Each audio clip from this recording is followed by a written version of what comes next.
Chapter 317. Moving Forward Part 1. How can it be your fault? Floria raised her head, looking Lith in the eyes.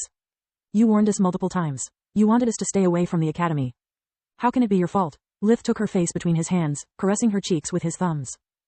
You did all you could in an impossible situation. In your shoes, I would have done the same thing. We always give priority to those we love the most. My vision is a perfect example of it. I don't know about you two, but I'm dead tired. Taking down crazy professors is way harder than I imagined. Journey sat down, leaning her back against the wall and dragging Orion to her side.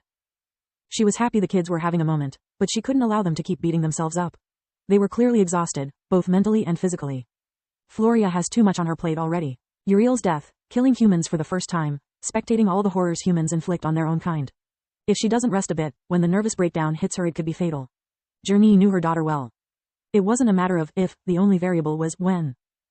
Floria followed suit. There was nothing she wanted to say or hear anymore. She was so tired that words, like violence, could only cause her more pain. Floria and Lith fell asleep almost immediately, leaning against each other while clenching their hands like they were a lifeline. Journey looked at them with a tender expression, before turning to Orion with her trademark, "I told you so," grin. He snores. It was all he could think about for a snarky reply. And so does she. They make a fine tune nonetheless.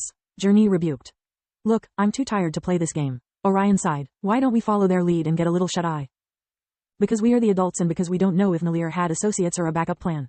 I'm not lowering my guard until we are back home. Tiras appeared next to Amila Farg, bringing her back to her peak condition with a simple touch. She woke up abruptly. A gatekeeper Lon's word appeared in her hand while she looked around for the enemy. I hope you have learned your lesson, Tiras said with a gentle smile. I hope everyone will. She sighed, looking at Billow and Thorman still laying on the ground, alive but unconscious. What happened? How could she recover like that? Farg was shocked. She was still a rookie in the corps. She never expected for natural awaken to be so different from the artificial ones. Awakening it's the first step towards becoming one with Mogar. She was a much lesser version of a guardian, but still had access to an almost endless supply of mana. Tiras's explanation was cryptic on purpose. She wanted Farg to understand her limits without giving her any hints about the awakening process. Tiras had learned from experience that power couldn't be gifted recklessly. It had to be earned. What? Farg felt her heart skip a beat, promising herself that from that moment onwards she would always put down an unknown enemy unless ordered otherwise. Almost. Tiras repeated herself. Follow me, there is still much I have to teach you before the academy starts again. Journey's worries turned out to be groundless. Nothing happened for several minutes, until the academy's power core turned back online. It allowed the members of the army to cross the warp gate and secure the place. Thanks to the Royal Override Code, Journey could temporarily turn off the arrays, making it possible for Floria to bring Freya and Kyla back. Freya was barely able to walk, while Kyla was still out cold. Journey moved them all to the White Griffin Hospital with the warp steps. For the first time in its history, the hospital was understaffed and unprepared to handle an emergency of such a scale. There wasn't a single free spot. Its wings, usually so orderly and quiet, were now a chaotic mess. Manohar managed to check them up, marking Kyla as the only one in need of urgent medical attention. After stabilizing her condition, he immediately returned to his most severe cases.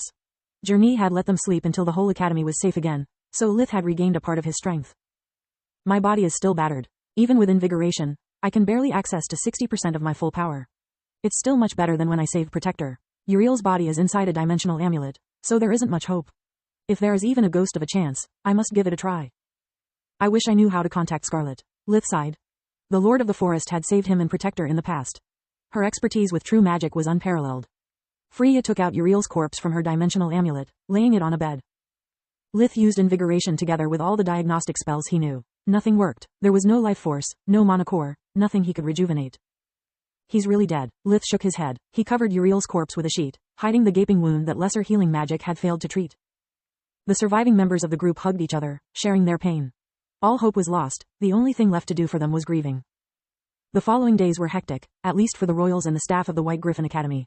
Nalir's contingency plan consisted in releasing to the public all the video recordings and documents connecting many of the most powerful noble households to Archmage Lucart.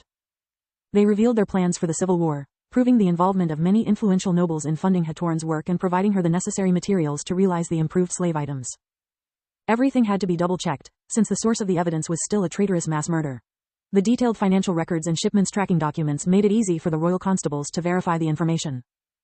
The crown was finally able to purge many of the most dangerous elements of the court, stripping their families of a considerable portion of their authority. In any other circumstances, the nobles would have rebelled, but they were caught in a perfect storm.